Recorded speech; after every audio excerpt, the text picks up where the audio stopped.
Hello friends, welcome to optimistics world. So guys, आज की इस वीडियो में हम बिल्कुल बेसिक से इंग्लिश सीखेंगे और ये स्पोकन इंग्लिश की क्लास नंबर 2 है। स्पोकन इंग्लिश क्लास 1 में हमने वॉवल्स और कॉन्सोनेंट का जो डिफरेंस है वो सीखा था। अगर आपने वो वीडियो नहीं देखी है तो लिंक आपको डिस्क्रिप्शन में मिल जाएगा।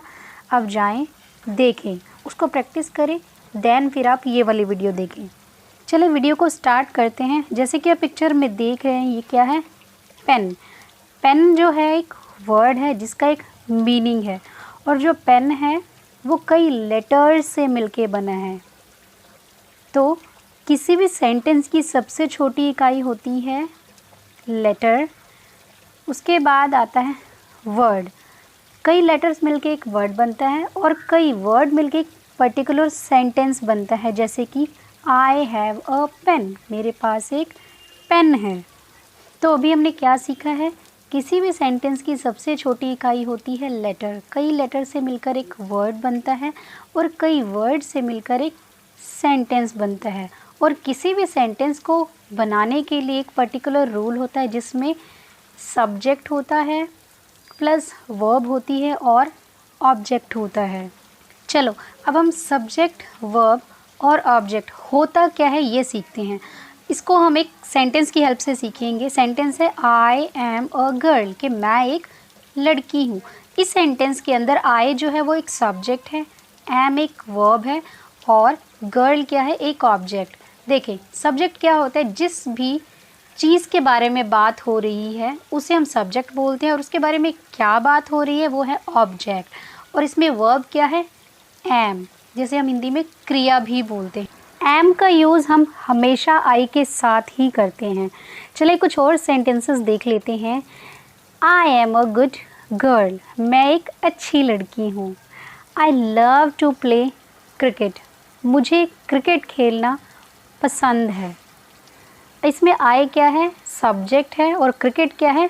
ऑब्जेक्ट है, और प्ले क्या है? एक वर्ब है। अब आई जैसे कि आप समझ ही रहे हैं, आई क्या है कि मैं, और मुझे क्या पसंद है? क्रिकेट। तो मैं हो गई सब्जेक्ट और क्रिकेट क्या है? ऑब्जेक्ट, और जो प्ले है वो एक वर्ब है। तो आई होप कि सब्जेक्ट, वर्ब और ऑब्जेक्ट आपको क्लियर हो गया होगा। चलो कुछ और एडवांस सेंटेंसेस सीखते हैं जो एक बिगिनर की बहुत हेल्प करेंगे अपनी इंग्लिश को इम्प्रूव करने में। She is a girl. देखो, जो हमने अभी एक सेंटेंस किया था आई एम अ गर्ल, वो क्या था? आई का मतलब मैं एक लड़की हूँ। अगर मुझे ये बोलना है कि वह एक लड़की है तो हम ये वाला सेंटेंस यूज़ करेंगे। इसमें शी क्या है? सब्जेक्ट है, इज़ क्या है? वर्ब है, और गर्ल क्या है? ऑब्जेक्ट।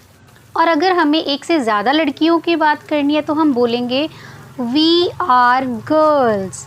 वी का मतलब हम, आर का मतलब है, गर्ल्स मतलब लड़कियाँ। अब देखो, एक लड़की होती तो हम गर्ल लिखते, लेकिन एक से ज़्यादा है तो हम एस यूज़ कर रहे हैं। अगर एक लड़की की बात करते तो हम इज़ का यूज़ करते, लेकिन यहाँ पे हम क्या कर रहे हैं? एक से ज़्यादा लड़कियों की बात कर रहे हैं, इसीलिए हम आर का यूज़ कर रहे हैं। और वी का मतलब क्या है? हम। तो आई होप ये क्लियर होगा आपको कि इज़ तो हम सिंगुलर में यूज़ करते हैं, मतलब एक लड़की के लिए, और आर का यूज़ हम कब करते हैं? एक से ज़्यादा लोगों के लिए। जैसे कि हमने अभी देखा, जब भी हम किसी लड़की की बात करते हैं तो हम शी का यूज़ करते हैं, वैसे ही जब हम किसी लड़के की बात कर रहे हैं तो हम ही का यूज़ करेंगे। ही इज़ अ बॉय, इसमें ही सब्जेक्ट है, बॉय ऑब्जेक्ट, और इज़ एक वर्ब है। तो ही का मतलब क्या होगा? वह। और हम किस लिए यूज़ करेंगे? किसी भी लड़के के लिए। अगर मुझे ये बोलना है उसके पापा एक फ़ोटोग्राफ़र है तो हम कैसे बोलेंगे? His father is a photographer. लेकिन अगर यही वर्ड मैं किसी लड़की के लिए बोलूँगी तो हम यूज़ करेंगे her father is a photographer, उसके पापा एक फ़ोटोग्राफ़र हैं। वैसे ही अगर हम एक से ज़्यादा लड़कों की बात करें तो हम बोलेंगे वी आर बॉयज़, हम लड़के हैं। वी का मतलब यहाँ पे हो गया हम, और बॉय के साथ अगर हमने एस लगा दिया तो मतलब वो एक से ज़्यादा लड़कों की बात कर रहे हैं। वैसे ही हम एक और सेंटेंस यूज़ कर सकते हैं, दे आर बॉयज़। दे का मतलब होता है वे लड़के हैं, और यहाँ पे एक से ज़्यादा लड़कों की बात कर रहे हैं। अब तक जितने शब्दों का यूज़ हमने सीखा है वो हम लिविंग थिंग्स मतलब जीवित वस्तुओं के साथ यूज़ करते हैं, लेकिन अभी हम कुछ ऐसे वर्ड सीखेंगे जो हम निर्जीव वस्तुओं के साथ यूज़ करते हैं, जैसे कि बेंच। बेंच एक नॉन लिविंग थिंग है, ठीक है। तो उसके साथ हम क्या करेंगे, दिस इज़ अ बेंच। जो बेंच है एक नॉन लिविंग थिंग है, मतलब एक निर्जीव वस्तु है, इसलिए उसके साथ हमने यहाँ पे दिस का यूज़ किया है। लेकिन अगर हम एक से ज़्यादा बेंचों की बात कर रहे हैं तो हम यूज़ करेंगे these. These are benches. These होता है ये। आर तो मैंने आपको पहले बताया है कि जब भी प्लूरल की बात होगी तो आर का यूज़ करेंगे, और बेंच एक शब्द के लिए यूज़ होगा। इस यहाँ पे हमने ईएस लगाया है तो मतलब हम एक से ज़्यादा बेंचेस की बात कर रहे हैं। तो दीज आर बेंचेस, ये बेंच हैं।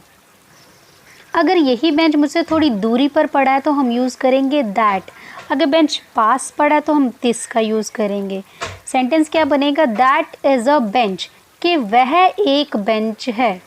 अगर हमें इसी सेंटेंस का प्लूरल बनाना है तो हम यूज़ करेंगे दोज आर बेंचेस, वो बेंचेस हैं।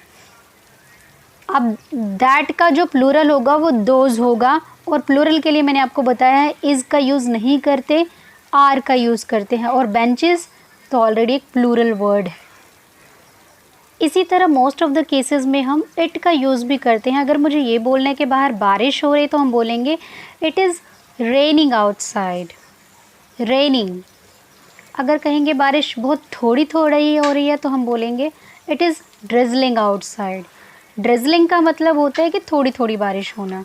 अगर मुझे ये बोलना है कि बहुत ही ज़्यादा तेज़ बारिश हो रही है तो हम बोलेंगे इट्स पॉरिंग आउटसाइड, पॉरिंग।